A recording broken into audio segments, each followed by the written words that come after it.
गर्मियों के दिन आ रहे हैं और महालक्ष्मी सेल्स आपके लिए तैयार है लेटेस्ट कंज्यूमर अप्लायंसेस के साथ। Branded air conditioners, best brands, best offers के साथ आपके लिए अवेलेबल है महालक्ष्मी सेल्स में। एयर कूलर्स जो आपके पूरे घर में ठंडी हवा से आपके दिन को और खुशनुमा बनाए। Single door refrigerator, double door refrigerators, inverter battery, deep freezers, विजी cooler, LED televisions, semi and fully automatic washing machines, water purifier, RO plus UV, आटा चक्की, water dispensers, water coolers, mini refrigerators, सभी appliances बेस्ट ब्रांड्स के best offers के साथ आपके लिए available है Mahalaxmi sales में।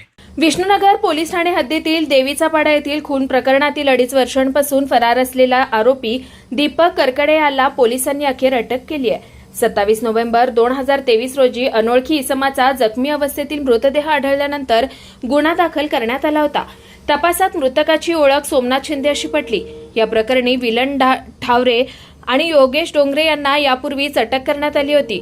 मुख्य आरोपी दीपक करकडे हा सतत ठिकाणे बदलून फरार होता।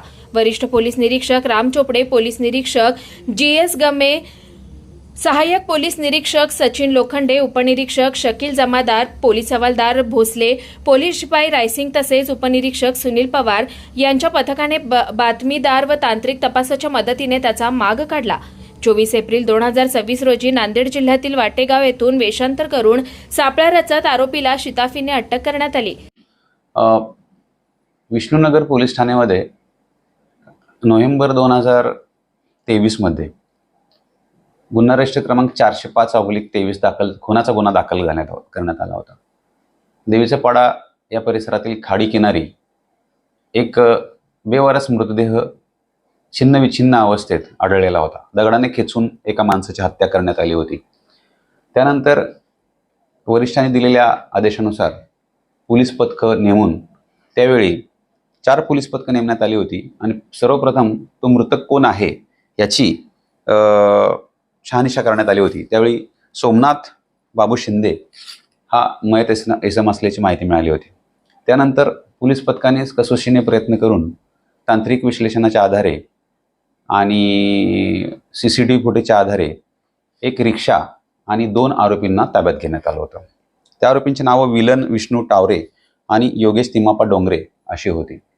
त्या 2 आरोपींकडे केलेल्या चौकशीत ह्यातला मुख्य आरोपी हा दीपक साहेबराव करकडे असल्याची माहिती मिळाली होती। तेव्हापासून हा दीपक करकडे हा पसार झालेला होता। तेव्हापासून पोलीस त्याचा शोध घेत होते आणि सुमारे 2.5 वर्षानंतर काही माहिती तांत्रिक मिळाली, काही गोपनीय माहिती प्राप्त झाल्यानंतर त्याची खातरजमा करण्यात आली आणि त्यानंतर हा जो मूळचा राहणारा जो परभणीचा आहे दीपक साहेबराव करकडे हा नांदेड जिल्ह्यामध्ये एका ठिकाणी काम करत असल्याची शिवारात काम करत असल्याची माहिती मिळाली होती।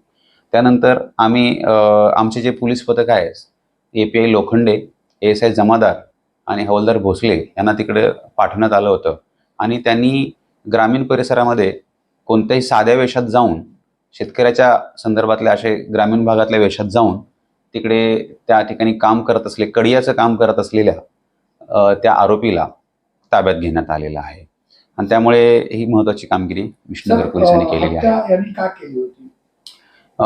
हा जर मुख्य आरोपी आहे आणि मयत इसम आहे एकमेकाचे मित्र होते आणि किरकोळ ते काही ठिकाणी ड्रिंक्स करायला बसायचे। त्या किरकोळ वादातून झाली होती हत्या असं सध्या आहे। कुणाल म्हात्रे, स्वानंद मीडिया, कल्याण। ताज्या घडामोडींसाठी स्वानंद न्यूजला सबस्क्राईब करा आणि बेल आयकॉनवर क्लिक करा।